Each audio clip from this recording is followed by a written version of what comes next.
This is God Alive. This is the Exalted Pile Driver. This is Griff. Arnold. This is Alex. And Nick from Tyrannonaut. Greetings from the far Siberian deeps. Here is Peter of Isgerur Morth. This is Zik Evil from Natal Clef. This is Nick from Hessian Farm. This is Jason from Sulaco. I'm eating a plain cheeseburger. What's up, everybody? This is Ross Dolan from Immolation. It's Brian Mason from Charmer, Sulaco, and Contrarian. Maybe BML. What's up? This is Sully. This is Mama Nat. Hey, this is Rick Dorr from Wolfpack 44, the Electric Hellfire Club, and Coven. This is Richie from Grave Huffer. And we're Immortal Possession, and you're listening to Grim Dystopia.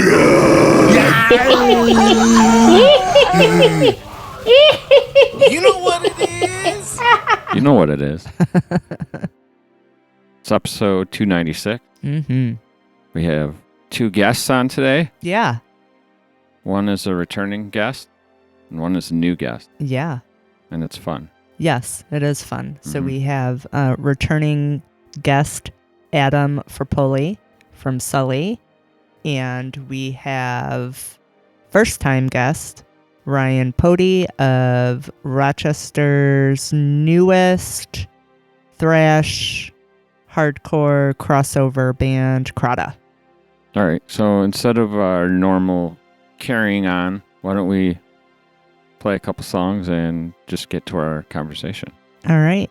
Looks like we're going to kick it off with Sully's Circle the Drain. And then after that, we're going to hear Cosmic Abyss from Crahda.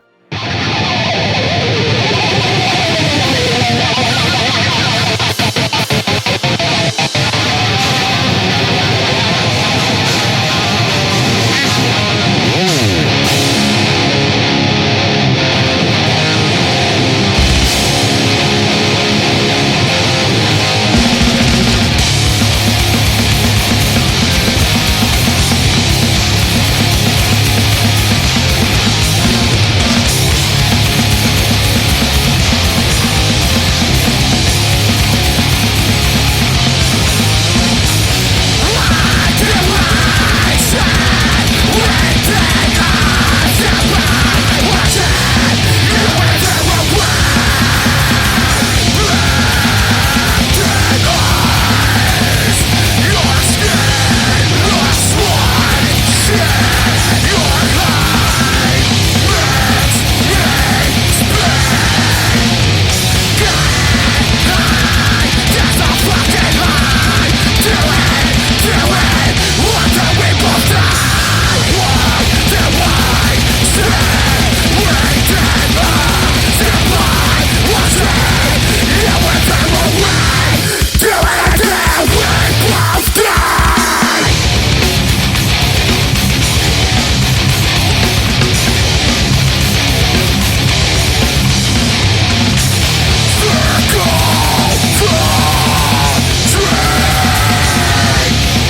right. Adam, Ryan, thanks for coming. You're welcome. Thank you for having us. We wanted to ask you guys first how you guys know each other. Well, I was probably stalking his band. Yeah. And I was like, oh, this band's pretty sick. You hit this dude up. And we've just been talking ever since then. He's a super cool guy. Nice dude. And he likes to hang out. When was that? Crush some beers. Oh, I'm like, you know that? Yeah. Wow. The release date was May 31st. Got a good memory. I hit you up on the day. No, it was probably the day after. maybe a week or two. I don't know. It was pretty close to the release though, and I just remember seeing an email from Adam Frappolli. I'm like, all right, that's cool. I was pumped to get my first band email, just for anything. And he's like, hey, checked out the album. You want to play a show in December? And I'm like, fuck yeah. And then found out that he's in Sully and it was Psyopus. Is that the right pronunciation? That is the right pronunciation. Yeah, So I was a big Psyopus fan in my early 20s. So super pumped when I got an email from him and then found out he's a Giants fan and I am a diehard Eagles fan. So kind of some of the friendship is in football rivalry here as well. And then talking food and pizza and just being fat kids. And oh, yeah. Yeah, it's good. You were saying you went to like, was it 2002 Hellfest? 2004, yeah. 2004 it was? Yeah. I watched you guys play at Hellfest, so it was kind of cool. Full oh, that's circle wild. moment. Yeah. Really pumped. We pronounced it Psyopus. That's pretty much it. Okay. Most people used to say like Psyopsis. And that was like, not Psyopsis. They're adding letters. That's the worst one. Yeah. Yeah, I guess it works. It was the emphasis. That's why I want to try to make it correct, but when you make up a word, you got to understand that no one's going to say it right. I mean, I still have people asking Crahda or Crahda. I mean, I guess you could go anyway with it if you want. But. So Crahda. Yeah. Band's sick. We got the rolling solo tonight. I say, what do you do? Tell the boys, stay home, boys. No. Actually, I have had a busy work week and forgot to even bring it up at practice. But we jammed last night, and our singer Mike just fell down his steps, so he's got bruised ribs, and we're like spread out. So a lot of us live. 2 of us live locally, and 3 of us are spread from Brockport to Sodas and Leroy. Is it Leroy or Leroy? People say both. Yeah, so I think it's Leroy, but that's the home of Jello. Yeah, is That's it? how I know. Yeah. They got the huge Jello museum, right? Is that still open? Yeah, it's open. It's a thing. And there's that's all they got. Underground Railroad there too, I believe. Yeah, there is. Cool. Yeah. I'm gonna have to ask Josh about it. Yeah, so Josh, who plays lead guitar for us, he lives in Leroy. Our bassist Jeff is out in Brockport, and then we have Mike from the band County Kings doing vocals live. Oh, okay. Yeah, so we practiced for the first time right around June. That's why I remember it. Is I was trying to get us set up with shows over the summer, and I tried to practice doing the vocals and the guitar, and like an idiot, I just put too many words in the songs. And then to try and do it live, I'm blowing my voice out halfway through a song, or I can't finish it. So I'm like, let me get somebody that's way more qualified and better at doing this than I am live. So yeah, just recruited some people, and now we're getting ready to play our first show next Friday. Well, I don't know when this is airing, but maybe this Friday. This Friday. The 27th of December. Hell yeah, first show. Yeah. So super Ryan, pumped to see you guys. Yeah, we're pumped too, to play. for sure. You wrote and recorded all the music for the album yourself, right? Everything but the drums. I used. Have you ever heard the freelance website Fiverr? Yeah. So I found a guy who lives in Serbia. His name, I might butcher this, but it's Nikola or Nikola. Mm-hmm. Amazing drummer, owns a studio, does drum tracks for bands. So I had about 9 tracks demoed out with electronic drums. So just point and click, making drum Yep. parts to write to, Yep. and I sent them to him. There's a lot of BPM changes, surprisingly, throughout the record. He was able to kind of navigate it, but I sent him all of that. He, within maybe 3 weeks, sent me back drum stems of live drums that he recorded, and then just did the rest in the room up there. But it's weird because some of the songs, specifically the Condemned, I had written probably a year prior to the rest of the album. I was working on a different project, and the opening riff of the Condemned, that like chuggy breakdown riff, kind of just came one night, and I'm like, this is cool. I wasn't working on thrash stuff. I was doing something completely different. I'm like, I think I want to do thrash now. So just started chugging through the Condemned, put it out, and it got a lot of good response. So I saved it, kept the song, and then wrote the rest of an album around it. And just in a bedroom over the course of maybe 5 or 6 months, just pieced away at guitars, bass after I had drum tracks. And then I did all the vocals at home. Just learning how to do that. It took me a while to get the mixing down. I ended up doing some courses and things to learn how to properly EQ drums. I still feel like I have a lot to learn about it, but it's endless. Yeah, there is a rabbit hole. Yep. I got locked into it. Like you don't know when to stop. Yep. Yeah. I can relate with this. Yeah. I've probably mixed the album 1,000 times. Legitimately 7 or 8 full times before I did any automation. And and it's then like, that's nothing. Hold my beer. Yeah. It sounds great though, so. Thank you. It does. It does. I appreciate that. I listened to it today just to kind of skim it again, and I'm like, I could have done that better. I could have done that better. You can but- always do that, even on the perfect. That's everyone, I think. Yeah. Everyone. It was fun though. I know. Watch out though. Sometimes it can be too perfect. Yeah, Agreed. Kind of keep it like how you can actually sound at a show. Yep. So too crisp. It's like it's like sounds like some AI shit. Yeah. Everything's like so perfect. Yeah, I think that happens a lot with like metalcore and deathcore. Yeah, It's really like they take electronic drums, they max out the velocity on everything, so it sounds like a robot. There's no dynamics. It's all just no, and that's why I opted for live drums.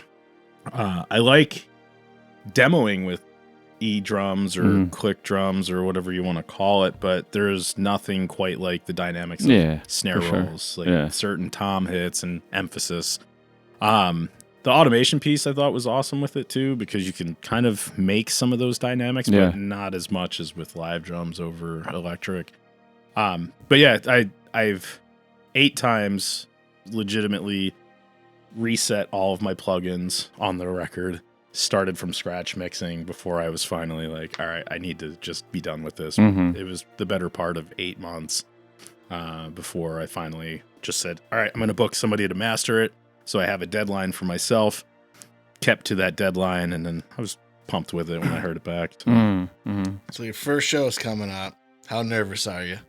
Not nervous. Not man. nervous at all? Oh, No. you're talking like a true OG right there. I mean, I've been in a bunch of bands. I've played a bunch of shows. I shouldn't say I'm not nervous at all because it's a new project, new songs, new audience. I mean, I haven't done much in Rochester. I've played in 2 bands. The one probably most notably is Sedai, but it's kind of a different scene. So I have yet to either, I don't know, tread water, so to speak, in the metal scene. It's been mostly the punk scene locally. But I've been to quite a few metal shows recently, and the whole, like, the group of people there, I see the same core, like 15 or 20 people. Everybody's super friendly, so I'm really excited to meet more people in that part of the scene locally, and hope it works out, really. So hoping everybody digs the. So everyone's got to get there pretty early. You're playing. You're the first band here. You're 8:30. Yeah, that's what Eric said. So we've been promoting it as 8:30, and we're doing half an hour sets. All you big 7-minute long death metal bands that are playing. Yeah, dude, we're 3-minute, 4-minute songs max. I don't think I have a single track that goes over 4.5 on the album. By design. I've been in bands where it's 7 minutes, and now I can't even listen to songs for 7 minutes. I'm like, can we just skip to the next one, please. Yeah, got ADD for that shit. Yeah, the older I get, the more I get that. I've written 13-minute songs and think, oh, this is perfect. No, nothing's going to beat a 13-minute song. And now I'm like, if it's over 3.5 minutes, I'm like, I don't have time for that. yeah. Just wrap it up here, land your plane, whatever you want to say, and let's get it over with. Yeah, it's I don't know. I had friends that used to bust my chops back home and be like, "Oh, you got to write shorter songs, dude. This is way too long." And now I get it. They were all hardcore dudes where 30 seconds is considered a long song. Yeah. And now I'm trying to just incorporate that piece of it, like get it done and over with. We have a tight 23-minute set. We're not going to go over that, so leaves you room to talk some shit. Yeah, we'll just perfect. Say hello and thank everybody. We're gonna try and keep it short and sweet, especially with an opener. I've nothing worse than having an opening band play for 90 minutes. Nothing worse than any band playing for 90 minutes. So where's back home? Cape May, New Jersey. Okay. Yeah, very southern tip of the state. Grew up all over the county, primarily in a town called Dennisville. A lot of people from New Jersey joke, or people not from New Jersey joke about what exit off of the Parkway you live. I lived between 13 and 17, so right smack in the middle there. Right by a bunch of vacation islands, so big surf culture, farm culture, a lot of Victorian culture. There's a lot of history there with how close it was to Philadelphia. A lot of the colonial settlers had Congress in Cape May, so if you've ever been there, there's a giant yellow, looks like a hotel right by the beach in the center part of the city. It's the old Congress Hall that they would have. Oh, that's wild. Yeah, so in the summertime, take horse and buggy down to Cape May, stay by the beach, host Congress in the 1700s. Wow. They do a lot of historical preservation to keep the integrity of a lot of those houses, a lot of those hotels there. So it's really difficult to change the face of it. It's a huge tourism community, so a lot of people go to visit for that. And I mean, growing up there, we never thought twice about it, but maybe there's the colonial history aspect that people want to see. Yeah. Like if you're traveling. The beach is really why the people go there, and the bars. It's a big drinking town too. So yeah, per capita, there was something that came out years ago talking about bars per millions of people or per 100,000 people, and Cape May County as a whole was pretty high up there. And they have a few barrier islands that are dry towns as well. So it's interesting. Yeah, there's a couple boardwalks. Lots of different bars. There's a lot of breweries that are popping up there now too. Everywhere. Yeah, it became a thing maybe like 10 years ago there, and now I think there's like 6 or 7 breweries. So they're doing well. There's a lot of different things that are being brought into the town that weren't there when I was growing up. I haven't lived there in 10 years. It's been a bit since I've been there. I visit every couple years, and it's weird because it's finally gotten to a point where if I go home and I'm going to see family and friends, it's great to see them, but it doesn't feel like home because I've been gone for so long. Yeah. And now Rochester is kind of home for me now. So, what brought you here? My wife, of all people. How'd you meet her? She went to college down in Jersey. She went to Stockton, so probably about a half hour north.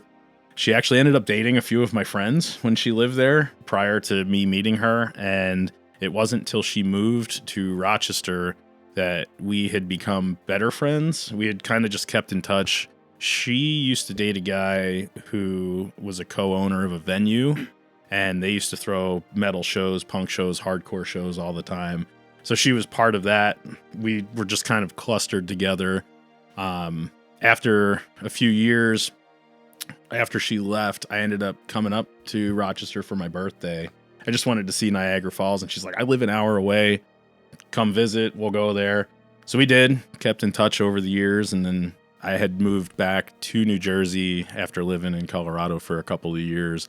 She was visiting friends. We caught up around Christmas time, went to dinner, and then sent her a Valentine card package, and then we kind of started really keeping in touch more often. And then after a few months, we started dating, and then I was living in Florida. I kind of moved all over the place for like a year or two there. And then I was like, all right, it's time for me to come up to New York if we're going to make this work. And came here about 7 years ago, and we got married right before the pandemic. Awesome. Yeah. I love it. Yeah. Yeah, it's cool. She's awesome. She works at Sunscape Farms. We live right near there. She's been there. I love that place. It's awesome. Our neighbor owns it, and she runs the stand. So they do all kinds of like produce and flowers. They're getting ready to close for season Monday the 23rd. So we're about to get some time together. We're going away in a few weeks, taking a much needed vacation together, and then kind of reset for 2025 and then rip more shows. Love it. Yeah. So since you moved here, have you been back to Niagara Falls? Yeah, a few times. Yeah. Why? So fair. So the first time I went was 2012. We went to the American side. It was in the end of January. Womp. I know. It was miserable. It was great for me because I had never seen it. I was super pumped to just check it out. The observation deck that they have, excuse me, we were able to kind of sneak through to the far end of it.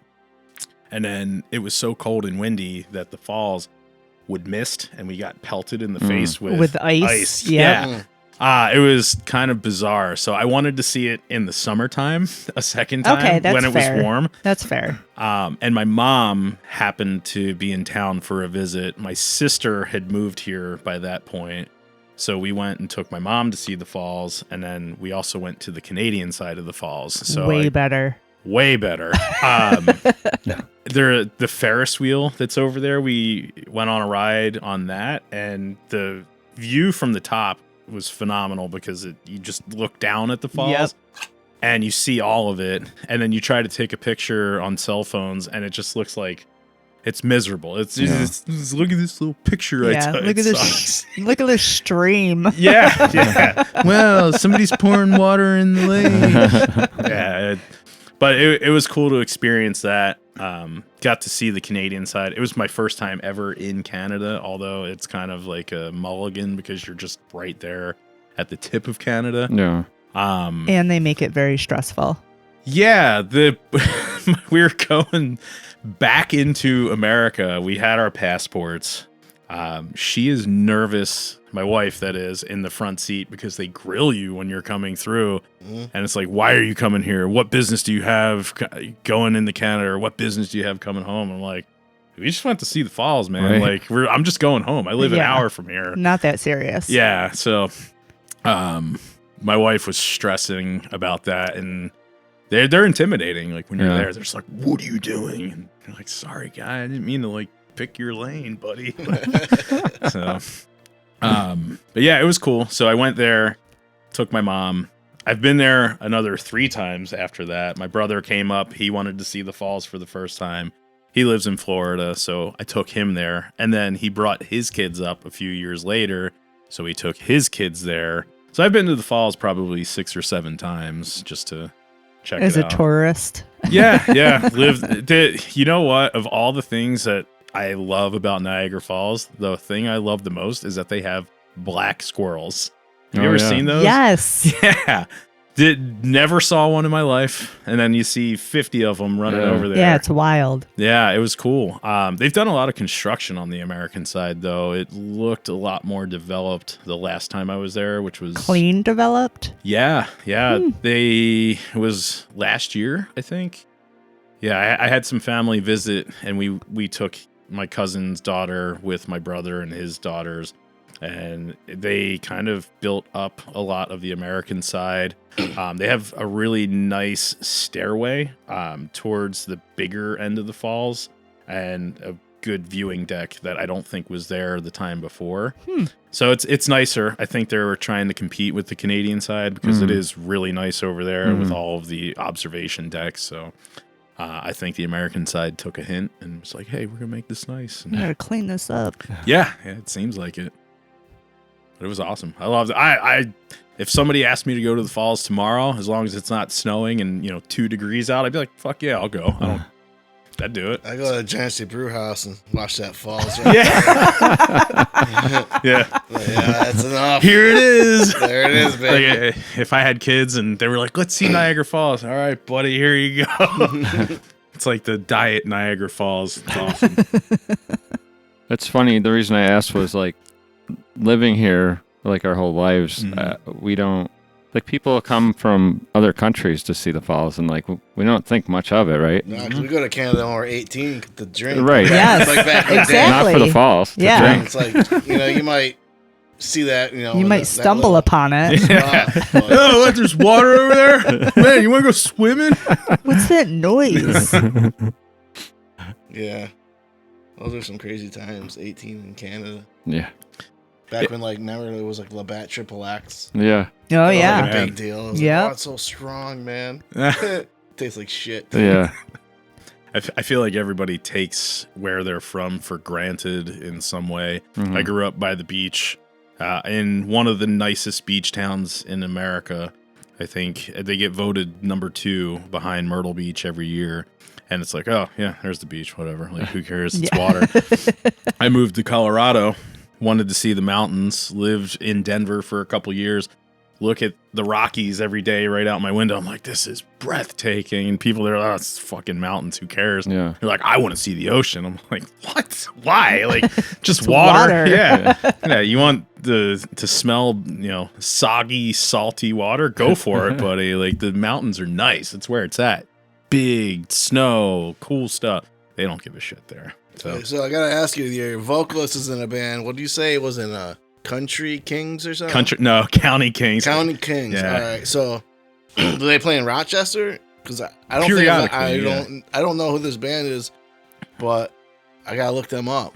Yeah, they're based. What type of music are they? So it's like metal, hardcore stuff. Right. Kind of in the vein of Every Time I Die, a little more chuggy with like Love the riffs. Every Time I Die. Yeah, same. They're awesome. But yeah, they're based in Sodus Point area. Sodus. I think there's a guy that lives out in Sodus. Way many years ago, I remember him. He used to come to shows. I always called him Shockey. He reminded me of Jeremy Shockey, the tight end for the Giants. Yeah, and he was a Giants fan too. And I always called him Shockey. And I've never reconnected with this dude, and this dude's awesome, man. I wonder if he's in that band because he plays and he's out that way, I think. I don't know, but there's a good amount of musicians in Sodus. So, Really? Yeah. So Mike, the guy we have singing for Crahda, he's the singer of County Kings. They, for years, as long as I've lived here, they've booked a toy drive show in December at Captain Jack's. And he's had several, like, metal bands play, hardcore bands play, like just a mix of it. Captain Jack's at a Rochester place? No, it's a bar in Sodus Point. I want to play there. Dude, it's I've been trying to convince him to get a show set up. I think he's going to. He did one in July, and then he did a Halloween show that was awesome there. I couldn't go to the Halloween show this year because of knee surgery. But I guess the bar sold and has a new owner, and he did some kind of event there and was able to kind of win over the new owners. So I think he's going to keep trying to do like 1 or 2 a year, but that'll be awesome because I'm sure he would love to have it. Have you guys. Is that the spot in Sodus to play? Yeah, I think so. It's right in the middle. That's of great. The 'Cause I got a point there. childhood friend, man, that lives in Sodus still to this day. There's a good chance I've probably run into him there at the shows. I don't know. No, he doesn't go to shows. Oh, no, gotcha. he's not at one of these. But I could get him to go if it was in Sodus. That would be funny to see him there. He's like one of those guys that listens to like the country rap. Okay. Kind of like the true Sodus boy. Yeah, so they have rappers Jeremy there. Littlefield. That dude. Jeremy Littlefield. Shout out to Jeremy Littlefield. I have no idea who he is, man. But Jeremy Littlefield. The singer might know Jeremy. Tell him. Dude, he probably does. I should Make him just listen. text him. Be like, Yeah, you know Jeremy Littlefield? Yeah. Yeah, he's the man. He cuts grass and he I think he just crushes beers. Hell of a all day. lawn keeper. Fucking good guy. Dude. He's a Fuck maintenance guy for the Sodus High School. Dude, fuck yeah. Yeah, I'll ask Mike. He'll know him. He's got, because they all know everybody, right? It's a small town. Yeah, he's like was born there, still there. He's got to be a local legend by now. Let's get a show going, get him out in the pit, man. Oh, I don't know about that. Yeah, he'd be down though. Fuck yeah. That's what I'm talking about. What's meaning behind the band name? So the band name is a word that is spelled backwards. It's the Look at word. you being all smart and shit. Not me, man. Not you. No, I Who didn't made come up. this name? I did not come up with the band name. I had a buddy. So there's a song on the album called Cosmic Abyss. The person who does the vocals primarily is one of my best friends. His name is Don Coyer. Was in a band with him years ago, and I wanted him to write lyrics for like one or two songs and just kind of take the reins on it. So he wrote all of the lyrics for Cosmic Abyss. He's primarily the vocalist on it. I had a different project I was working on that was a little more proggy metal. I wrote an album for it, had the name Vast Sea, which is the song Vast Sea on the album. I originally intended for that project as like it was a concept album. I kind of just scrapped it. I was working on it for 5 years, and I'm like, I'm kind of burnt out on this, hence the whole kind of moving into thrash. And I wanted to change the name just because I didn't think Vast Sea would make a good thrash name. Mm-hmm. And I just out of the blue was like, hey, I want to change the name or come up with a new name, make this a new thing on its own. Do you have any ideas? And he's like, I'll get back to you.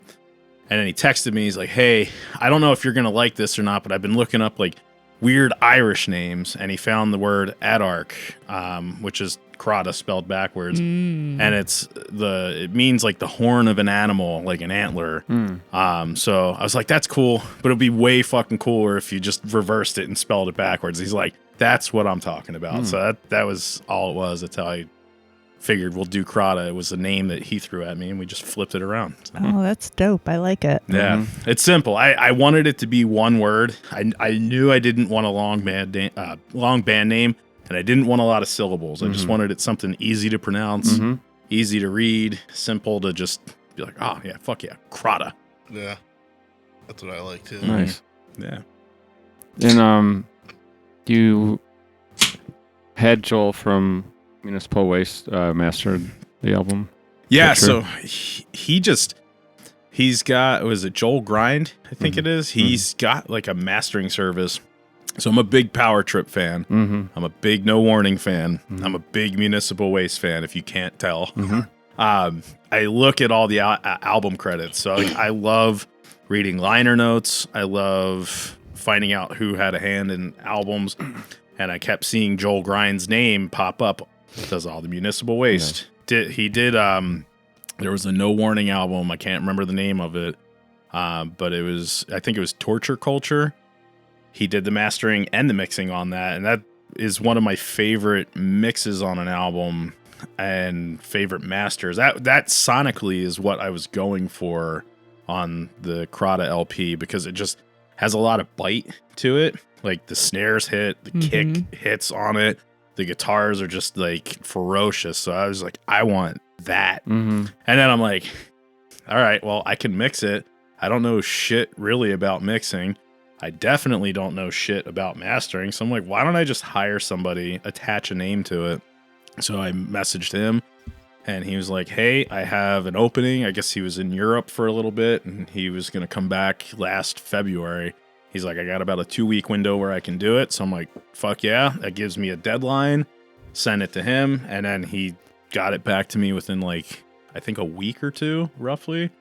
Nice. And then, yeah, he mastered it for digital, mastered it for cassette, mastered it for vinyl. So I wanted to have everything ready to go for physicals and stuff. And he was awesome. I had shopped it to a few different people. There was a few different mastering engineers that are phenomenal. And I was just like, I think that's got to be my guy. Like, I love what he's done with those albums, specifically that No Warning. If you haven't heard it, like, it's not their best album, but sonically it is one of the best albums of the 2010s, in my opinion, just because of how vicious, I guess, is the best word to say, how it sounds. Do you... Right now, the album's just digital, right? Or just digital, yeah. Yep. Do you have plans for... I do. Okay. Yeah, so I have finalized the layout for cassette. I have finalized the layout for vinyl.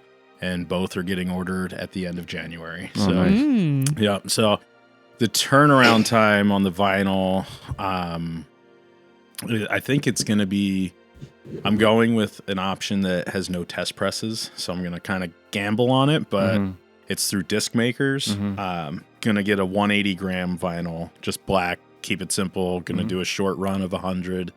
And I think it was an 8 to maybe 12 week turnaround. It was relatively quick. Yeah, that's really quick. Yeah, and the thing that caught my attention is they had an ad for vinyl. You could do 100 vinyl for $1,000 over the summer, and then I guess they kept the pricing. So if any bands are out there thinking about pressing vinyl, that I've shopped everyone, and that is by far the cheapest. But Yeah, it's a good price. yeah, no test press is the only downside to it. But I mean, who really listens to a lot of vinyl?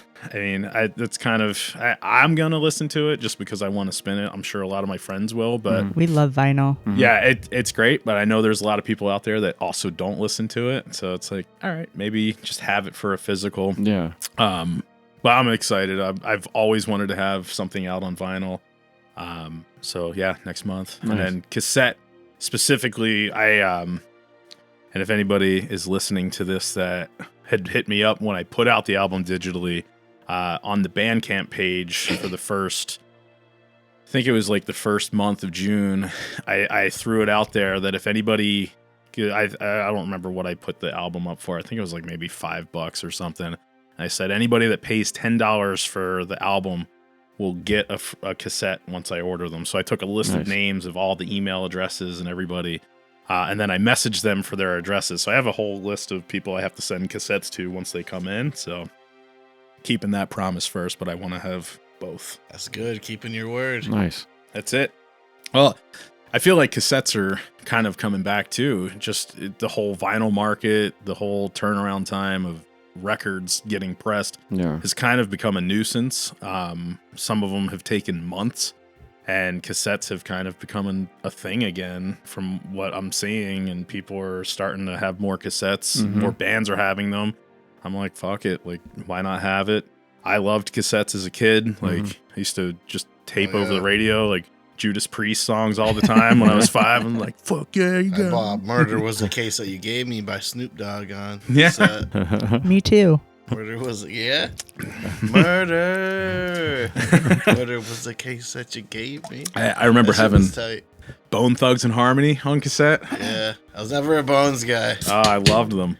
Bones. I feel bad. My mom, my mom had Enya tapes. Oh, boy. Yeah. She had Enya and Yanni, and I used to just like steal them and tape over them. And then like I'd have Judas Priest and the Scorpions over them and stuff. Toto. Yeah. Oh, yeah. Toto's great. Sick Toto. Africa. Dude, my daughter was just doing that at the house today. She's like, play Africa to Alexa. And then she's trying to do this modern song. They kept just ripping up the Toto song. It was great. She's like, that's not the one, Alexa. Yeah, Weezer covered, I think, Africa not too long Was ago, it? too. Yeah. So I'm sure it probably defaulted to that. No, since it's like a girl singing one, like a modern one. Like modern more than Weezer. Like the Toto song? Or No, it's just Africa. Oh, just a different There's some Africa song? It might be like one of the modern people. Yeah. Okay. Send me that song. We're so old. We don't know anything. I think Weezer did a good job on that, but it sounded almost like the original. I thought it did. I ended up listening to that album when they put that cover album out, and what is it, Mr. Blue Sky ended up being a really great cover. Not that that's the most metal thing ever, but All right, let's pause for 3 minutes and 12 seconds and listen to Purge the Earth by Crahda.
favorite track on the album? Personally, yeah, it's probably Purge the Earth. It's so to listen to Die Young, the last track of the album. My favorite one to play would be Purge the Earth. And it's strictly because it's got my favorite riff on the album, which is like the chorus, if you will. But it's like the breakdown, like the like such a weird riff. It's not super straightforward. Just like how it's put together. I don't know. It weirdly works straightforward, but I don't know. I'm gonna sound like an idiot trying to explain it. It's a fun riff to listen to, so it makes it my personal favorite to play live. The song itself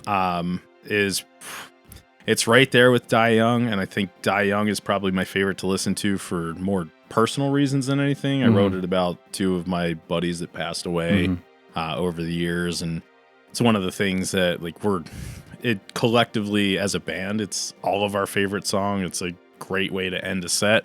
Spoiler. But it's intentionally at the end of the album too, just because of how it ends. It's just everything that builds up to that just last part of it. So it's super fun to play live, super fun to listen to. Purge the Earth, I think it was my meanest song I wrote, like just about church culture and, you know, mega church culture specifically. Like pro church. It's so awesome, right? Like I don't know. I can go down a big rabbit hole right now. For the sake of everybody, I have a big problem with mega church culture specifically. I don't want to shit on church. I don't want to shit on religion. But I've seen too many people in those types of arenas, if you will, that are predatory on people, and more so predatory on people's fears. And that one day I was just like, fuck these people. Fuck these motherfuckers that are just like trying to push religion as an absolute answer for everything with no context or no real actionable ways to make the world better. It's it's just God's will. Like, just give me your money and everything will be okay. Yeah, and then you see, like, you know, I'm not going to name any specific churches, but there are a few not far from where we're at that literally rake in millions of dollars. You still see a bunch of homeless people. Tax-free. Yeah, tax-free money. They're talking about like $1 million projects, and I'm thinking, I think they're missing the point. Full-scale production, streaming everything. Like, it's great. I'm not shitting on them for doing what they want to do and how they want to spread their message, but I went and attended a sermon one day to see, you know, somebody invited me. I went, spent a morning there. I felt uncomfortable sitting there the entire time. And it made me realize, like, I've never felt comfortable sitting in a church. Maybe I'm a fucking, like, sinner that's going to go to hell or what have you. But devil, dude. No, but it's not, like, I don't wish bad things about people, but some of those leaders in some of those churches and just, like, the shit you see online, like, the Joel Osteens of the world who have stadium churches who are millionaires like that. I think there's a show that makes fun of it too. What is it? Danny McBride's in it on HBO. Oh, that's a good one. Yeah, that's a good one. I've seen an episode, but like that's so good. Yeah, somebody was like, "You got to watch this show." Like, if that's what that's something glorious. Yeah, I don't remember. That? It's that dude from we've seen Eastbound and Down. Yeah, Eastbound and Down is so good. Yeah, so that's my favorite show. One day all of a sudden I was just fucking out. Yeah, dude, I love that show. But one day I just realized, I'm like, I got a big fucking problem with how a lot of these people just go about that whole avenue, and then I just see people get sucked into it, which, you know, if you're having a hard time and that's what makes you comfortable, great. I'm not gonna ever hate on somebody for that shit, but like, I just see too much and the only way to describe it is predatory. It's just very in that realm, and I just don't like it. So I'm like, fuck these people. So that's why I like playing that song. So, Adam, are you going to church on Christmas? No, but I don't mind the Christmas thing. They do the whole play and everything. It's like going to a theater. They do. I used to go when I was many years younger, but that was like the one cool day to go. They used to do like a whole play and everything. Yeah. You're looking at me like I'm crazy. No. I really thought you would go to church. Nah, I don't go to church. No? Nah, I mean, when I was a kid, I was doing I even went to Sunday school and everything. And I was almost getting to the communion. I did my first communion. Then what's the last thing? The final thing. When you can be like the fucking G. You get circumcised. Yeah. I'm just kidding. My mom was like, just let me like not do it. Because I was just bitching. I don't want to do it. When you turn 13, they tie a string around your foreskin and then they slam a door. And you get some money. No. I think that's your tooth. I think my sister was an altar girl. There was a point, I think, where I gotta ask my mom. That was a really long time ago. I think I passed the basket around to get all the money. That's how I started this band with all that church funds. That's what you're doing. You're just going to like shows and places and like, here, donate to the Lord. I think I did. I could be wrong though. I was never an altar boy, but I went to Sunday school when I was a kid. Ken did too. Yeah. Yeah, it was great. I would hear stories from my dad. He grew up in Philly and he went to a Catholic school and went to a Catholic high school. All I kept hearing from him as a kid was like, oh yeah, there was a nun with no knuckles or no fingers is what he described. And she was like the worst one of all. Like this was back in like the 70s, 60s and 70s when like Philly nuns would just, hit you right in class. And they used to pull out like a yardstick, and if you like you talked or interrupted class, like they'd have you hold out your knuckles. They would smack you with their yardstick on like the skinny end. Like all I heard from him is just like how nuns used to beat the shit out of him because he wasn't a good student. Like he was loud, he talked, he was a bad kid, and he's just like, yeah, can't tell your parents because if you go home, then like they beat the shit out of you for acting up in school. I'm like, cool. Like, you're really selling me on this Catholic stuff. No, like, yeah, you hear that stuff, and then you're like, now I kind of am connecting the dots of why I might not be comfortable in the church. But not that I think anybody would go and hit me now for talking, but it's just I don't know if that was just the culture back then, and yeah, I don't know.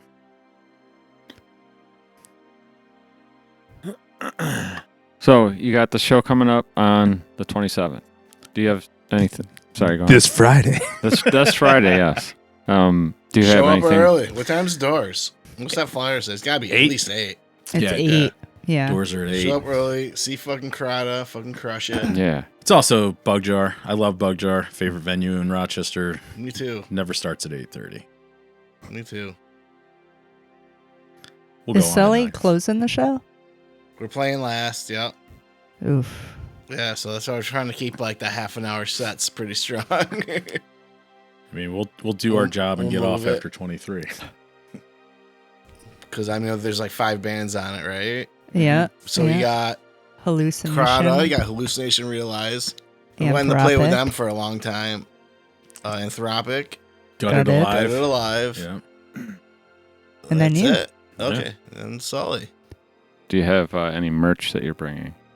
We were looking to have long sleeve shirts, but we're not quite financially there yet. So I ordered some stickers. I'm just gonna sell them for $1 a piece. Cool. You guys will get free stickers, though. No, we don't do free stuff. We like to support the scene.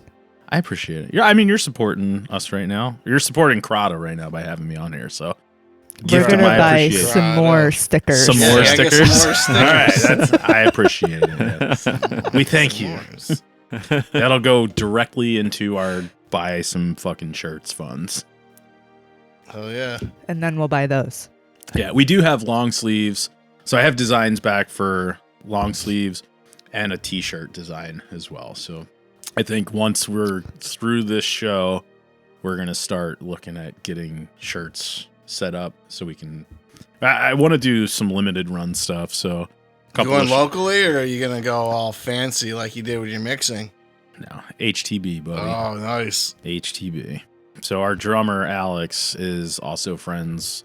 I don't remember the guy that runs He's it. got good graffiti. Yeah, he does. I have was good on graffiti. his Instagram. I'm like, damn, this dude, like, do I know this dude? And just don't know that that's the dude from the dude? Yeah, he's awesome. He's ripping shit. He's a big train guy. Loves, like, not the band train, but actual trains. Yeah. He does model trains too. So there was like a convention over the weekend. Oh, he's got to know my neighbor. I'm sure he does. That's got to be a small circuit, right? He legitimately goes to Train Club on Mondays, and it's him and a bunch of dudes like 40 years older than him. And they just do model train stuff.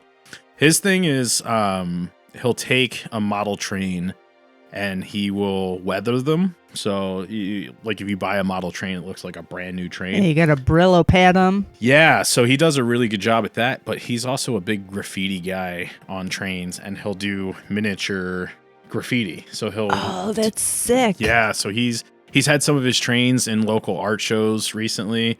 I'll send you guys his Instagram handle after this, and he's private, so like you can't just follow, like he'll have to accept you, but his stuff is really cool. And he's good friends with one of the dudes in Gutted Alive. Like they're graffiti guys together. So I'm guessing it's their bass player. Yes. Yep. Yeah. Was it Max? Because I know he's like in the building shit and all that. Yeah. So him and Alex are really good friends. Alex introduced me to Max at one of the last shows. I don't know. It was a Bug Jar show. It was one of the ones I went. I think it was the Sulaco show that I saw you at. He introduced me to Max. And then I've started following him and seeing his stuff too. Like they're awesome, dude. Yeah. Awesome with their graffiti art. I feel like a moron. I'm like, how the fuck do they do that? Like I feel like a moron talking to you. Why? You're fluent, my man. Dude, I just talk. You can just move. I talk for a living. That's all I do. What do you mean? Your job? Yeah, my job. What do you do? I work in sales. Oh, Are you serious? Oh, I can see it now. He's sales. What do you sell? So I won't mention who I work for Okay, because deal. I don't want to Yeah, of course. I sell industrial products to manufacturers. So it's business to business sales. So I used to work for big box retail for years. I used to be like retail management for years, and now I'm selling to businesses. So, smooth, my man. You're smooth. B2B. I gotta talk That's to it. your boss, get you a raise or something. all right, I'm not mad at you. Go for This it. guy's good. Do you like what you do? Love it. If I was to pick any day job that I've had in my adult life, this is it. Like this is the one. You like. are good at talking. I don't know how. I'm like my dad. He was a schmoozer kind of guy. Like loves to just talk to people. It's it. I just enjoy it. I go to some of my accounts and sometimes I'm there just shooting the shit, talking about dessert foods and talking about fat kid stuff. And sometimes we're talking serious business. I pissed somebody off today.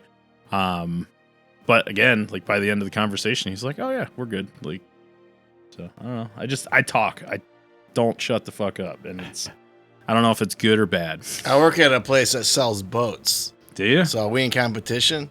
No. Okay. No. Dude, I'm selling. And you know, 'cause I know. Are you selling boats to industrial manufacturers? Like, oh yeah, I missed that part. No. Probably selling them to millionaires. I'm a thousandaire and I can't afford a boat. Well, fucking penny there. Penny there? Yeah. You got like a penny? I got $1,000. much. That's it. That's all I got to my name. Sometimes. Pressing Sometimes all it's them under records. there. Yeah. No. Yeah. Well, that's what it's going towards. Of I'll be course. 100 air in a couple weeks. Oh yeah. Maybe a dozen air. All right, Ryan, what's something that you enjoy, maybe a hobby that you have that people may find surprising? Is there anything that stands out, like the train thing? Besides talking. I do talk. I love grilling. I don't know if that would surprise anybody, though. I love drawing. I don't do a lot of it, or I haven't in recent years, but I just maybe a couple weeks ago, right around Thanksgiving. I was in Michael's, and I'm a big fan of pen and ink artwork. So I looked at Micron pens, and I found a pack that has like a brush tip. And I was like, you know what? I'm going to fucking start drawing again. Oh, I love it. I bought it. Yeah, I bought. And again, I just like draw. I used to want to be a comic book artist as a kid, or illustrator specifically. But I didn't know that like there's different kinds of paper that you're supposed to buy, or like different types of textured paper. Oh, yeah, that's a Had thing. no clue. Yeah. And I'm just in there looking at the pens, and I'm like, I'm going to buy a pad. And then I'm looking, and I'm like, huh, okay, this one says it's for colored pencils. This one says pen and ink. I'm like, what? Like, so I guess it's a smoother paper, so it stops something from happening to the pens. because it doesn't bleed. Mhm. Yeah. And I did a couple of drawings. I drew like a skull like a week or two ago. And it was the first time I've seriously sat down and, done a drawing in a while. And I'm like, fuck yeah, I'm going to get back into drawing again. So part of it's like for, selfish reasons and saving money. Like I want to eventually get back into practice to start doing my own artwork at some point. Cool. But I mean, realistically, I'd say I'm probably, years away from getting to a point where I'd be happy with my own artwork being like on a cover of an album or something. But it's fun. It's like a good way to kind of just sit and chill and You can kill some start time. off by bringing practice with a Sully logo. We take anything. You tell me what you want, and I'll make something You fucking can practice cool. with us. Yeah. Till you learn how to be good for yourself. That's it. You're going to help me on my journey. Like, right. I'm going to be Rocky, and you're going to be Apollo Creed, and you're going to just We struggle train me. for stuff. Yeah. And then we'll do the fucking cool handshake where their like arms are flexing and sweaty for some reason, and the t-shirts are up to here. Like It's mayonnaise. It's going to be, yeah. They lubed themselves in mayonnaise for that scene. Yeah, I would say that would probably be the one thing, because I don't talk about it a lot. Being a talker, even my drummer was like, dude, I didn't know you fucking draw. I'm like, oh yeah, I used to do like paintings, and I would go into the occasional art show or something. Like, Nice. But yeah. That's cool. All right, let's take a break and listen to The Condemned.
So I'm a big pro wrestling fan.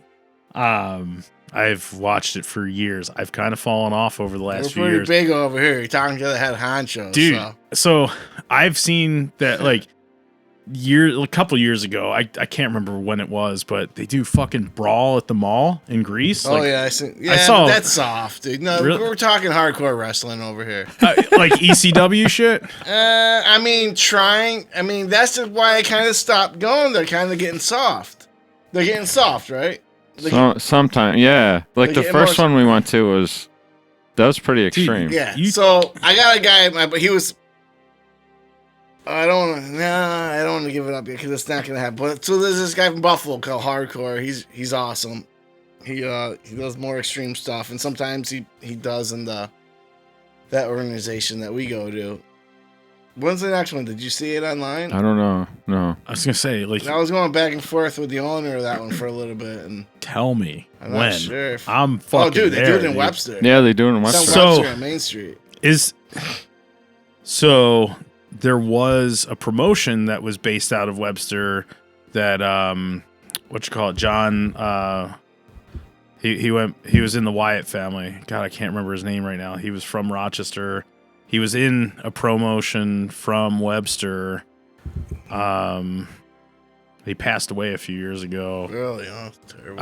Yeah, Brody Lee is what it. Brody Lee, he's a wrestler. Yeah, no, fuck. What am I? Yeah, he was from here for sure. He's the one in AEW that passed away. Yeah, him. So he was in a promotion, I think, that was based out of Webster, and I can't remember what it was. But this was years ago. This was before the pandemic. If it is that. If they were around for a long time, it could have been that one. I don't know. I want to see local pro wrestling. Oh, dude. All right. Look up the next one. Yeah, we'll look it up. Fuck yeah, dude. It's fun. It is fun.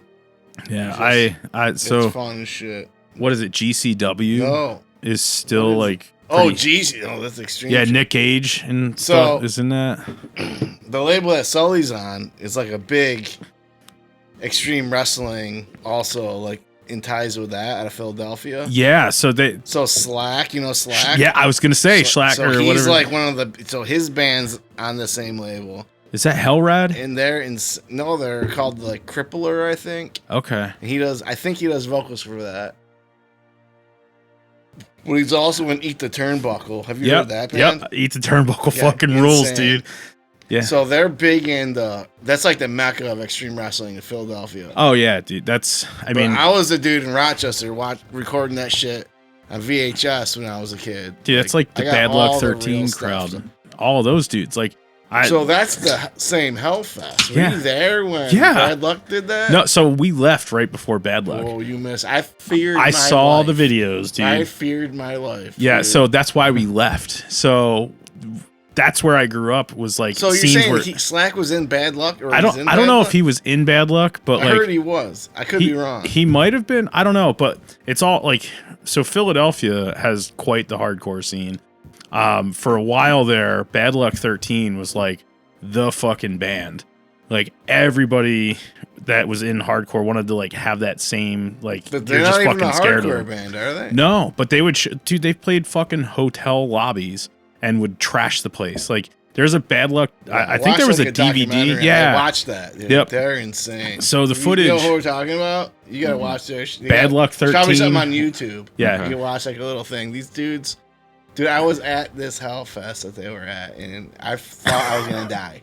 They were tipping over bleachers. They had starting fires and shit. Oh my trash god! Yeah, it was like I was like, what? I thought I was gonna die. I was like, oh my god, I'm gonna die with all these people here. Were you a kid? I mean, it was 2004. The one Psyopus played, but they played late. Yeah, so Bad Luck 13 was the last. Still. They were the last band to play. They were billed to be the last band to play. It was at the Rexplex in Elizabeth, New Jersey. So anybody that's ever seen Bad Luck 13, they're called Bad Luck 13 Riot Extravaganza. Their whole, like, if you're talking wrestling promo, like, their whole fucking shtick is that they fucking are. There's a bunch of anonymous dudes. There's enforcers in the band that don't play instruments. They are just strictly there to fucking cause harm to people. Jesus. Yeah, so they'll bring trash. It's like a wrestling gimmick. It's fucking awesome, but it's scary as shit. So Well, I don't want to get hurt. No, like you don't go to a bad luck show. Yeah, she's already been spit on because I had him. No, it's pretty much. It is something you just have to I watch was the it. enforcer. She took it for me. Oh, man, I was at the wrestling show. So if you come with me, you might get spit on. Yeah. 'Cause you don't know what type of mood I'm gonna be in. Oh man, just talking shit. I'm a hot fucking cannon. Do you know you'd make a good fucking wrestling manager? Like you got to put somebody you like have you, no idea. like Yeah. you in front of a 7-foot giant, where you just piss people off all the time. Like That's what I want. It's a dream of mine. Dude, you'd be a little Jimmy Hart Jr. fucking But, dickhead. you know, I was little fucking- Godzilla was one of my wrestling names. I was a satanic mechanic. I love that. I also was. I had a couple others. They're not coming to me right now. I wanted to have a military gimmick called Private Punishment, and like you just come out and like your whole finishing stick like have to be a heel, but your whole finisher is just a fucking nut shot. Like when the ref's not looking. So anyway, Bad Luck 13 Riot Extravaganza. If you have not seen them live, look them up on YouTube. At Hellfest, they were booked as the last band. We hightailed it because it was like 3 hours from home. We saw Dillinger Escape Plan right after Converge, and then we were just like, all right, I think we've had enough of this festival.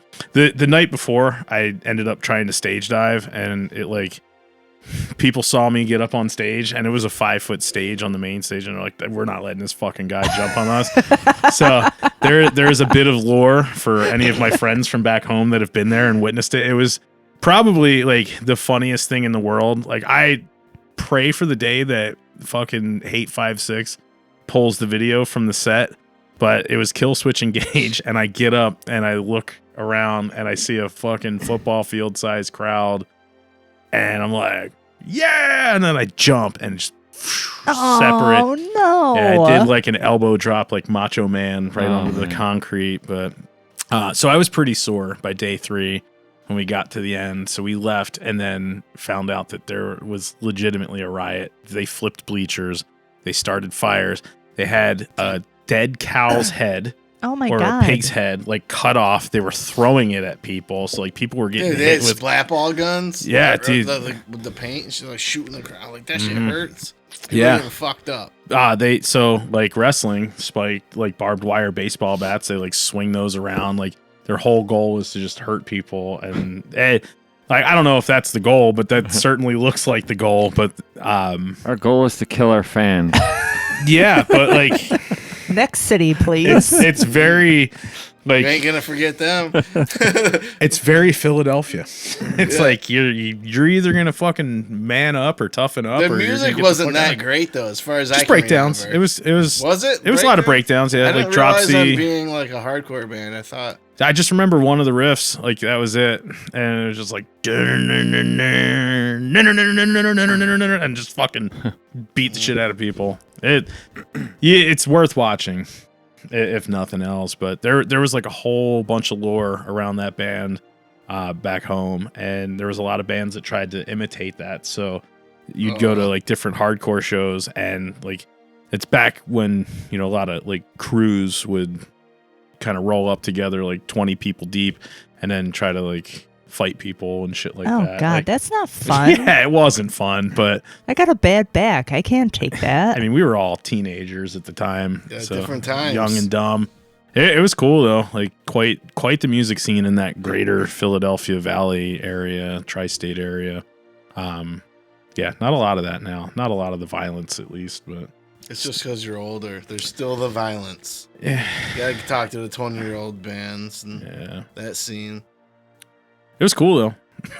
Minus the whole getting the shit kicked out of you from time to time. But I had fun watching that night. yeah, where were you? So like I was there. I was know, in the but I'm crowd, saying like dude. where at in the crowd? Because like where they played was that little back I was corner a scared stage. little bitch. Were you in the all the way in the back? Were you on the bleachers that they flipped over, or I were was you by on the skate a park? bleacher. Oh, were And you? when I saw them flip a bleacher over to my left, I instantly got the fuck Yeah, off you're of like, the bleacher "No I was thanks." on. Because I was like, that shit's about to happen next. Yeah, no, I that's- was taking it all in, dude. I was young. I was probably like 3, Yeah. maybe, or maybe a little older. I was You were fresh. Psyopus then? Yeah. Were they there? Yeah, they played. Yeah, they played. We played that. What were they doing? What do you mean, the band? Yeah. They're all not there. I'm like, You were the only one there? I'm the guy in that band that was like with the crowd. Yeah. Like we would go to a show, and I would like hang out with the crowd the whole time. They'd be doing the backstage, warming up, doing the rock star. I'm a man of the people. Oh, dude, if you know what I ever mean? look I'm at out them with the fucking crowd. play, they gotta warm up, dude. The Yeah. shit they were playing was insane. I was Still always blown out away. with everybody, like hanging out with everybody, drinking beers. So you played after this? No, we played well before. They Earlier they in were the day, I think. they were the Yeah. last band. Like no Okay. one could play it. Like whoever booked it knew what they're up to. The Like, fest you would have been can't shut book them down. in the middle of the show. Yeah, Yeah. cops were called. Oh yeah, they got everybody I out of still there. got to this day, dudes message me sometimes on Facebook time to time. Like, remember me? I was at the Hellfest way back in the day. I got kicked out of the show, and you went outside and you opened up the door and let me back in. You know what I Fuck mean? yeah. I was like, hell yeah, dude. Yeah. Like, still to this day, like, and I know who those people are now because we went over this conversation a lot. Mm. And you know, obviously they're older now, but it's cool, Yeah. man. It's cool. Like that was a memorable set, and it was in that set that all that happened when they got kicked out and whatever. It was insane. It was completely insane. Yeah, they had the cops came and shut it down. I remember as I was leaving. Yeah, cops and they got Fucking pig heads. There's tons. All the smoke things are going on. Uh-huh. Tons of Flare cops flying through. So the next year they tried to book Hellfest 2005, and right at the last minute, whatever I can't remember where it was. It might have been the same venue. They pulled out, or the insurance company. Somebody pulled out, and Hellfest got canceled at the last minute. And I think that's a big reason why it's in France now. So because of that bad luck set. Oh, So wow. the Yeah. dude from Ghost Ship, the singer from Syracuse, that was the dude that Keith from Hell, his name was. He started the Hellfest. I don't know if you, That's right. They had it at the fairgrounds. so it was always in 2000 or Syracuse. It was always in 1999. Syracuse, as far as I knew. So he's in a hardcore band now. He sold Hellfest name or whatever to whoever. As far as I know, I could be wrong. I think that's what happened too, because it's a different Yeah, promoter so when now. Psyopus was playing, he was in a band called Found Dead Hanging. That was I remember signed that on- fucking was signed on band. the same label. They were on the Hellfest DVDs a bunch too. Yeah. I love Hellfest 2003. That's how I found out about No Warning. Was that DVD? Shit, I Yeah. haven't heard of them. I gotta look them up. Great hardcore band. Probably one of the best. But yeah, that I see all the video from the fairgrounds, and then that 2004 was the year they tried it at the Rexplex, and then Bad Luck 13 happened, and then now Cliss in Nope. France. They're like, no more America, time to leave. Selling it. Yeah. Leave in the States. I'd love to go. Now it's like a 10-day festival. It's fucking insane. It was just a 3-day weekend banger, but I can't even do that anymore. I was 18 when Hellfest 04 happened, and at the end of day 3, I was like, I'm gonna need a week off and Yeah. an ice bath for this shit. Like, the stage dive is what really did it, but I was also really into moshing, and I'm like, fuck, this hurts. Like, just nah. 10 days, I couldn't imagine what I'd do. I'd probably try to like take a day off just to like go swimming or something. Yeah. I gotta chill out. Meditate. Yeah. We wanted to ask Adam about upcoming Sully shows. Oh, yeah. What do you got going on? So obviously we're playing the Rochester show On the 27th. 27th. This Friday. This Yep. Friday. This 12 Friday. bucks. Not This one next show Friday. up early Yep. to see Crahda. They're gonna kill it. Craw fucking da, bro. Crah fucking da. And we are playing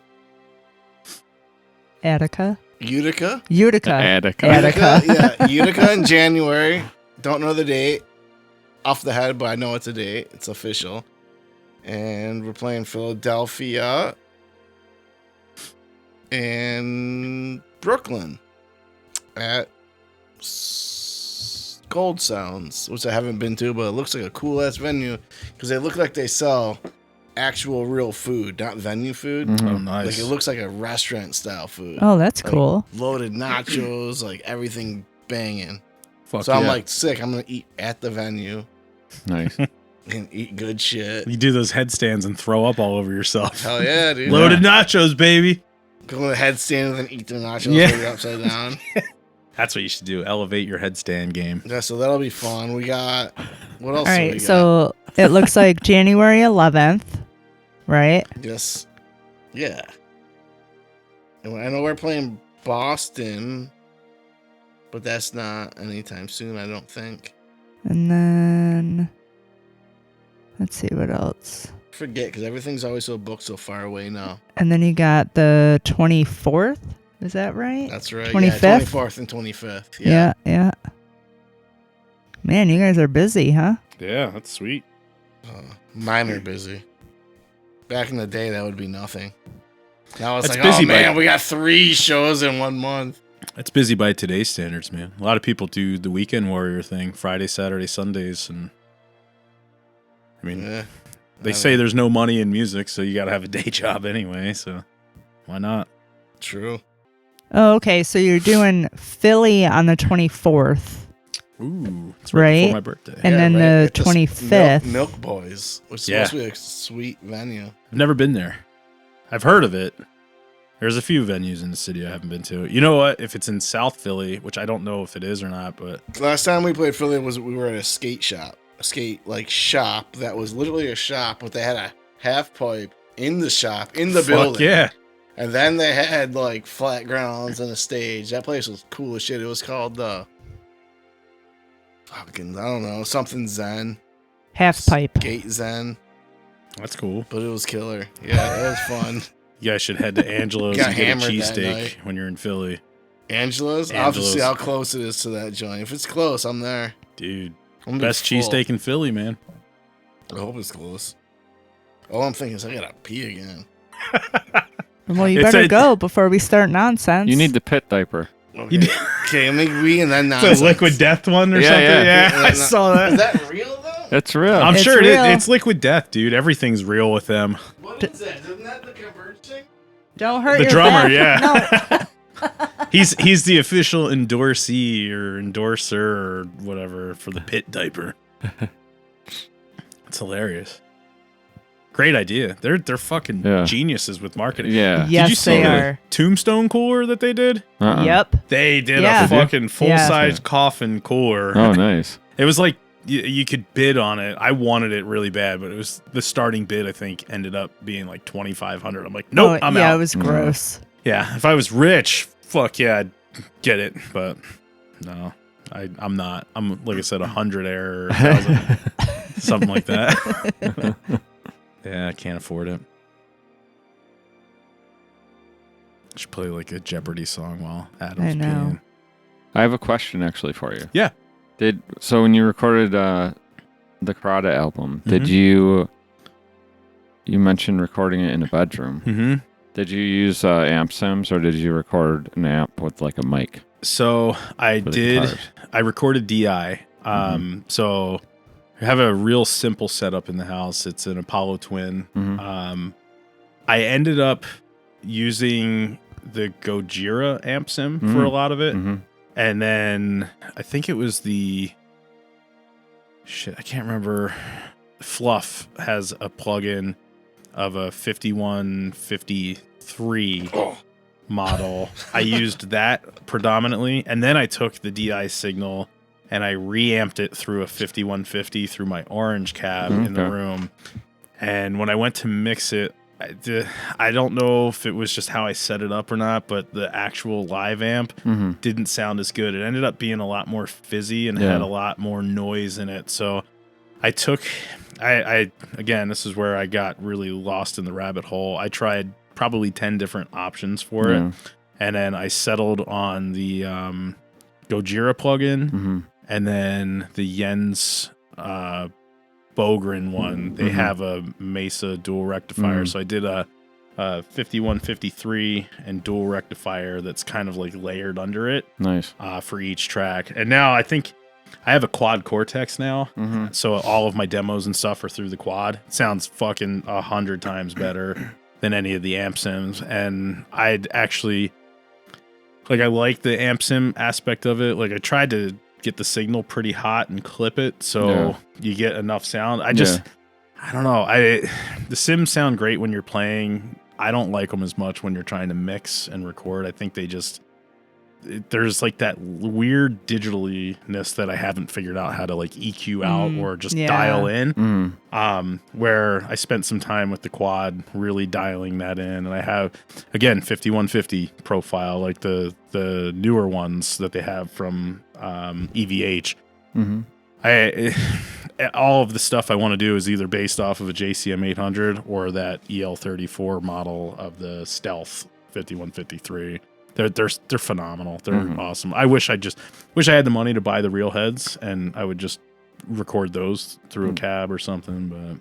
But hard to be loud when you have a wife at home that doesn't like it loud. My favorite thing about this conversation is that you're making eye contact with me, like I know what you're talking about.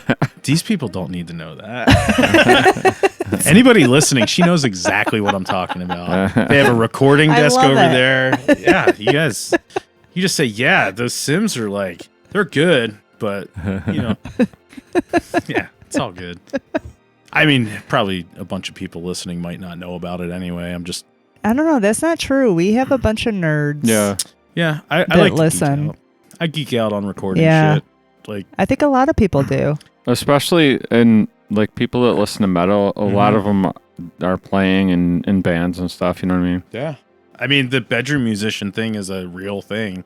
I mean, I wasn't sure if I was going to take this project live to begin with. I was just like, I want to fucking record an album and I just want to put something out, and I ended up liking it enough, and it's like, well, I can't just let this sit in my bedroom and, go to the void where nobody's gonna hear it. So absolutely, like, fuck it, let's do something live, and love it.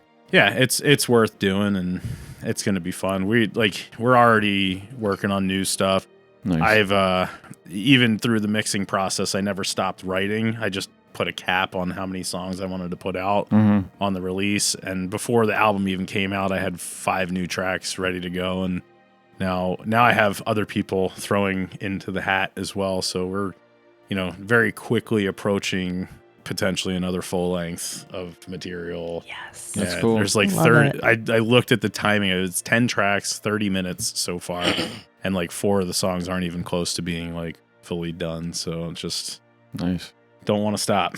Just keep it going.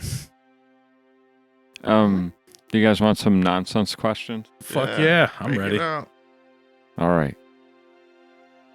You want to start? No, you start. Okay. And like the whole story of Popeye is so stupid. He's just like, oh, let me take spinach and I'll beat the shit out of this guy and save my girlfriend again. That's good. I'm not good at those on the spot. That was a good one. I was thinking like my brain was like tick tick tick tick tick. Nothing. I had nothing. My other answer would be Vegeta from Dragon Ball Z, only because he's married to Bulma, and Bulma might be the hottest anime chick I've ever seen in my life. Any Dragon Ball Z. I'm tapped out on that. I love it, dude. All right, Adam. If you were a flavor of ice cream, what would you be and why? Oh, pistachio. Because I love the vanilla. And I bring the crunch. No, I love vanilla ice cream. I love pistachio. It's my favorite. Yeah. Get the ones from... Don't get the Ben & Jerry's. I like the just Wegmans. It's even cheaper. Great. And better? I think so. Okay. I think so. I do like vanilla ice cream. I love pistachio. It's the best. It's my favorite ice cream there is. I am not a huge chocolate ice cream fan at all. Try that with peanut butter though. Do a little chocolate with peanut butter. It's okay with peanut butter. I'd prefer the flavor of vanilla over chocolate in general. Yeah, exactly. I'm the same as that too. My wife thinks I'm nuts. I'm a strong vanilla. But I do love Reese's. Yes, but it's mostly peanut butter in the flavor. That's true. The chocolate is kind of the topping of that flavor. It's like the butter. Vessel. Yes. It's peanut butter. Chocolate is a vessel for peanut butter. Yes. I'm getting when I get out of here. Fuck yeah. Some ice cream. Yeah. I can get a tub before I go home. Tub on the ride home. Fuck yeah, dude. After a while, you'll be drinking it if you got your heat cranked up. No, I don't eat that slow. Yeah. My ice cream does not melt like that. Remember to get a spoon. All right, Ryan. Mm-hmm. When you guys were talking about the wrestling thing earlier, I was going to ask you, I don't know if we've talked about this, Adam, but I was going to ask you if you were a Gigi Ellen fan. And fuck yeah. And then to add to that, this question, what is the most embarrassing thing you've ever witnessed someone doing? I don't know if it was embarrassing for them, but I saw two homeless dudes sucking each other off when I lived in Denver, in broad daylight on Colfax Ave. Damn. Yeah, there was a lot of homeless people out there. You gotta get it on. Yeah, that's what I'm saying, dude. They have needs. But my roommate at the time worked for a tattoo shop, and right around the corner there was like, I don't know if it was like an alcove or something, but they had like a little section behind a building that like kind of was inset from the road, so like a lot of people just congregated there. And I was walking to, it was like a drugstore down the street, and I'm like coming back, and I'm just like, what the fuck? Like two dudes just sitting in a corner there, broad daylight, just sucking on each other. I was like, like the same time? Yeah. So they were How like, does that happen? 60 dinging it? Just laying on the fucking sidewalk. Huh. Yeah, I was more disgusted because it's like, I don't care if you're sucking somebody's dick, but it's like, how fucking filthy is that right now? How Like, filthy is when's the that, last dog? time that thing got like a good scrub down? Like, Yeah. yeah, I don't know. It was more gross, but I'd also be embarrassed if like, you know, I was doing that in the middle of the street and somebody saw me. Yeah. But you're kind of I saw a asking guy for it. take a shit in the sidewalk once. Same. Yeah. Yeah. Yeah. Just We pulled were his in pants up, Baltimore, too. though. They were like, fuck it. No It was a lady. nothing. It was. That's good shit right there. That was the last thing we saw Yeah. before we left Baltimore. Yep. Was a woman shitting in a like sewer grate in the middle of the street. Yeah. Probably didn't even make it in the grate. Yeah. Sitting on top. Wait for the rain to like break it up. Shout out to Baltimore.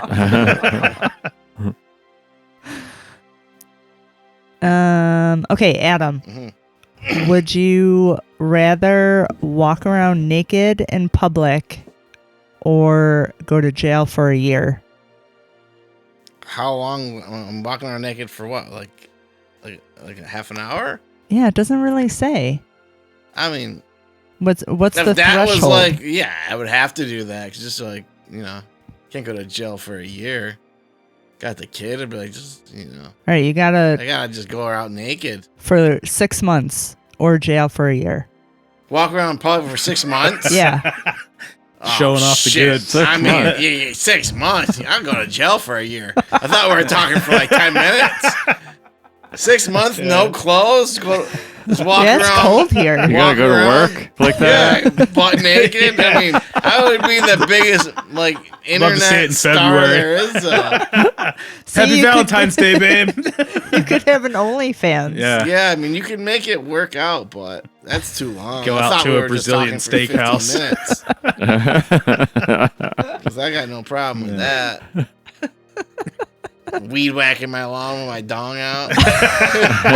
Hey, Jerry. Will you just stand somewhere and just like give people directions by swinging your hips? Like, Yeah, yeah, it's that way, which buddy. way? That way. Yeah.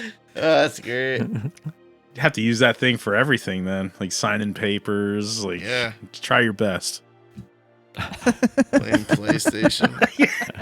Yeah. Use that for the Joy-Con controllers. Next question. It's done. It's like I've had enough. Ryan, is cereal a type of soup? I mean, it depends on if it's in liquid. Mm-hmm. I wouldn't classify it as a soup only because I think of, well, I guess you could have hot cereal too. Yeah. It's kind of Or like cold soup. Yeah, it's kind of like, is the hot dog a sandwich kind of question. Yeah. I don't know. I guess in a technicality, you could say yes, it's a soup, but I also think of soups as savory and not so much sweet. Mm-hmm. And I think if it's cereal, I don't know. I'll say no, only because it's like a breakfast food, and I think I'm with you on that. I think of soups as like a lunch and dinner food, if that's the. It's gotta be the way I'm hot. looking Soup at ain't it. cold. Yeah. You sold me on the You savory eat part. cold soup, Yeah. you're broke. You Yeah. got no microwave. You got no oven. You're just a homeless dude. All right, Adam, if you can have one superpower, what would it be? Superpower. What would it be? Well, to be a magician that is completely like magician. Like you can just like, you know what I'm saying? Like a magician. Like I'll fucking be like, yo, where'd Fill your beer my go? beer. No, but where'd your beer go? And you'd be like, it was just here. It was No, gone. don't take my beer. I want a I'll full take beer. everyone's beer. Like the Take liquid everybody's disappears beer. out of the can, Yeah. nobody drank it. I'll be the owner of a bar and just look at beers and they'll dissolve. You're just like, not. guess you gotta buy more. Keep going with the That's rounds. a fucking racket right there, dude. A bar owner would be like, Yeah. Veni Vidi Vici, your beer's gone, son. What are you talking about? Oh, shit. Yeah, It was here's right another here. one. Like, show Fuck me. oyster crackers. I'm going to Yeah. make your fucking beers disappear. Yeah, dude, Beers disappear. You could do something like a little better than that, too, and be like, I'm going to make $1,000 appear in my pocket right now. And then Yeah, bam. that like- making beers disappear Yeah. over the night. Yeah. That's what will happen. They'll That's keep like buying. that scene from Little Nicky where he's like, you turned a Coke into a Pepsi. That's what I was doing lately. Yeah. So when you go up to the drive-thru and you're like, "Can I have a Pepsi?" and they're like, "Oh, sorry, we only sell Coke." What do you say? Next thing you say is, "I'll take a gram, please." Yeah. And then they're like, "What?" That's how you test them if they Yes. really got it on them. Yeah. Like, They're you a cop? No, we only got Coke. I'll take a gram. And they're like, they either laugh or it's dead silence. I do that at Taco Bell and shit all the time. I feel like the age of the No, person. not Taco saying Bell. that Taco to. Bell has Pepsi. Whatever. McDonald's. It's just like a drive-through prank. Did I go over your head? Am I too smart? No, I You get are what you're so saying. smart. I was gonna say I got no less. That means like I bombed or something. We're just waiting for you to finish. I finished. You know, All it's right. over. It's It's over. Yeah. Sorry, I'm just fucking with you now. It's over. Let's head out of here. All right. We're gonna take this home, baby. Friday, Bug Jar, Yeah. $12. Crahda, Is that Hallucination Realized, Anthropic, Gutted Alive, and Motherfucking Sully. thank you guys. Yeah, it? thank Thank you. you. Disclaimer on the flyer. Crahda. Oh yeah. Yeah, so the flyer says 18 and up. You have to buy a ticket in advance. If you're under 21. There's only a few of them available. I told the Bug Jar I wouldn't just keep flinging that 18 plus out there. So if you show up the day of this Friday, be 21 or older or have a ticket in advance. Bojar's cracking down. Yep. My theory is no one's ever seen Sully under 21, so I don't know. I don't know. Anybody under 21. I don't know what kind of age group other bands are bringing, but hey, it's your first show. Maybe you're bringing them youngins. If you are, that's pretty sweet. Yeah, that's okay. I wish I could do that. Yeah. That's cool. Just get your ticket in advance. Hell yeah. Sweet. Well, thank you for having us. Thank you, guys. Thank you. Appreciate it. You This guys was are fun. awesome. Yeah. Yeah, we try. We're looking forward Go to Friday. Crahda. Craw fucking da, bro. Oh yeah. Cheers. Cheers, Friday. Cheers. All right, let's end with one last Crahda song to tide everyone over until Friday. Okay. We're going to hear Die Young. And then everyone should go to the Bug Jar Friday. Doors at 8, bands at 8:30. See you then. Also, happy holidays. Merry Christmas. For those of us who aren't holiday people, it's almost over. Until next time, Stay safe. stay healthy Don't be an asshole. and Samores.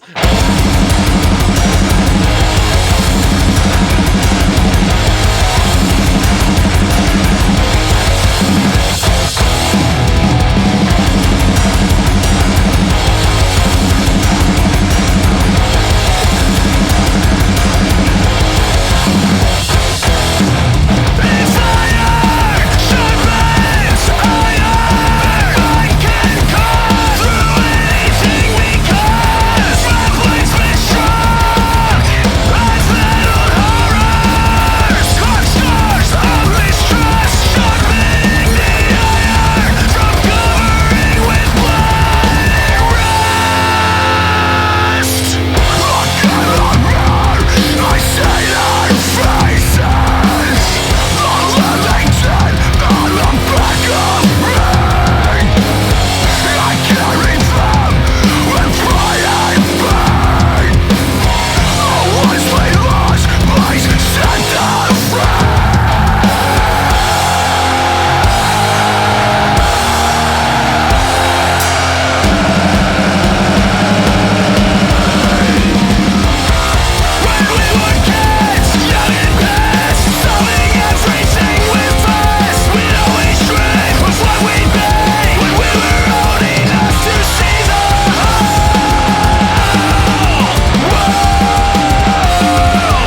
S'mores. What do you call it? S'mores? Oh yeah, but there's more than one. Yeah. S'mores. So what do you S'mores is more than one. You're killing me, Smalls. One is a s'more. Oh, what did I say? More than one is s'mores. You added a syllable. Well, what did I say? That is my favorite. We have to put that in there somewhere. But what did I actually say for real? S'mores. S'mores. Yeah. Yeah, like more than one s'more. Right? Once some more, we were talking about s'mores. S'mores. I mean, s'mores tonight. It should be like the soundbite that you use to advertise. Am I missing something here? Sm. Gotta be missing something. You're adding the letter U in between the letter S and the letter M. S'mores. Yeah, it's SM. S'mores. S'mores. Not s'mores. S'mores. Unless you're talking about more than one. Yeah. Yeah, of course. That's We're having like 3 or 4 of them. Yeah, I don't know. Having s'mores, dude.